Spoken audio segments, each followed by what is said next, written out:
Joining us now with reaction is the former Assistant Secretary of the Treasury, Monica Crowley, along with Fox News contributor Joe Concha. Thank you both for joining us. Monica, I want to talk mostly about the economy because that affects everybody. But for the President of the United States to personally pick up the phone and talk to a nurse at a hospital to do a favor for a friend, I don't know how that strikes most people. But if I'm in that waiting room and somebody's getting preferential treatment because they're a buddy of Joe's, it seems odd to me. This is your ruling class in action, always with a point of privilege, right? It was very weird for Joe Biden to blurt that out and make that admission because it made him look really bad. I mean, we are still in the middle of a pandemic and people are struggling. And he's saying, hey, look, I elbowed my friend and his wife to the front of the line. I also would love to know how many people in that particular hospital system have been laid off or fired because they refused the vax, therefore creating a huge backlog due to short staffing. Yeah, and Joe, look, the president tried to put a big spin on the jobs numbers because they were horrific. They were nowhere close to where they were supposed to be. But part of the problem in the White House is you've got Joe Biden and Kamala Harris. They're both poor communicators, and they never take any questions. And then when they do talk off script, you get something like this, which causes its own uproar.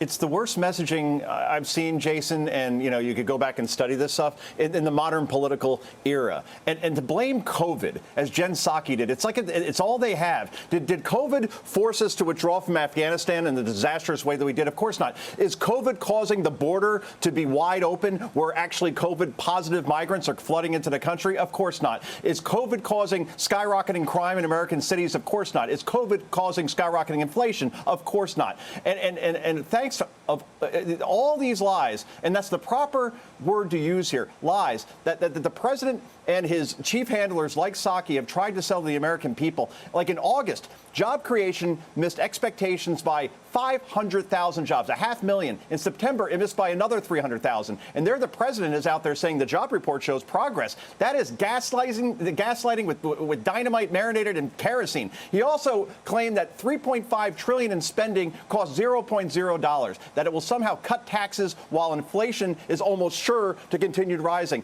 that it will reduce the debt. All lies. And for anyone with ears, eyes, and a halfway functional brain, these arguments are about the best unintentional comedy you'll hear, except the president is as serious as a heart attack when he is making them. And this is where we are now at this point. You're right about the messaging. It is lying, and it is deceptive, and it is intentional.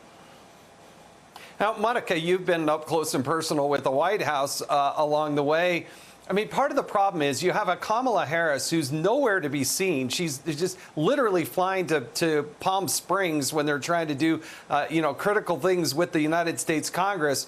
But the cabinet's nowhere. I mean, we've got this major problem with shipping off the shores. You've got offload of shipments that are coming into these ports and no trucks to go underneath these containers.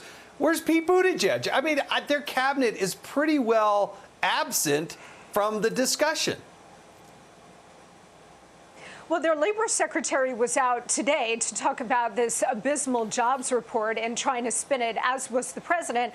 But overall, Jason, you're exactly right. Look, the vice president wants as much distance between herself and these catastrophes as possible. She's trying to preserve her own political viability. So whether it comes to the economy or the border or the whole array of things that Joe Biden has given to her for her plate, she doesn't want to deal with it. She is not out there publicly. In fact, the latest video, she was talking to some kids about space exploration, which is not exactly on the top of most Americans' lists of things. But the rest of the cabinet, you're exactly right. They have hightailed it away from all of these controversies. They know that this presidency is in free fall. They can see the president's poll numbers cratering. And now you even have the press, at least some of them, starting to report on the faltering economy and some of these other things because they can't ignore it.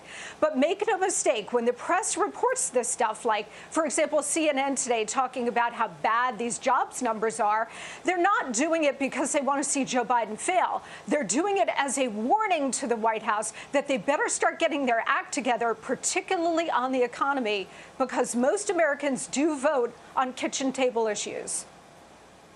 Yeah, and Joe, nothing says, hey, let's fight inflation by throwing a few $1 trillion into the economy and spend more by government. I mean, I don't know where they're at with their messaging on this, but that is not the remedy to solve the problems that are ahead of us.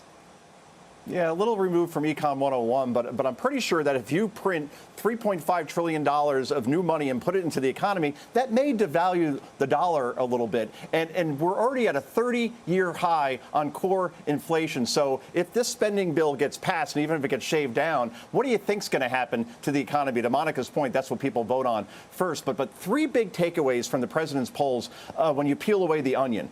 All right, so Republicans are overwhelmingly against the president, of course. Democrats, about 80% are still with him. So they kind of cancel each other out. I always look at independents, Jason, because they're the people that decide elections in Michigan, Pennsylvania, Wisconsin, Ohio, Georgia, so on. 32% of Americans approve of this president, less than 1 in 3. Think about that. That's just 9 months into office. That's a hockey season. And a solid majority of voters now believe the administration as a whole, Jason, is not competent running the government. That's a very difficult impression to undo. But finally, on the economy, he is polling below 40%. On the border in Afghanistan, he's polling in the 20s. Crime is a huge issue as well. Yeah. Is it more expensive to live in this country? Yes. Is it less safe? Yes. Is the border secure? No. Is Afghanistan a threat with the reemergence of Al-Qaeda and ISIS? Yes. You tell me how he's going to fix those 4 big issues when he's never communicating outside of a teleprompter. It ain't going to happen unless somebody else is doing the communicating. I guess that's Jen Psaki, who is now the face of this administration. Congratulations. Yeah, that is core to the problem is Joe Biden and Kamala Harris have bad judgment, but they're also poor communicators. Monica Crowley, Joe Concha, thank you both for joining us tonight.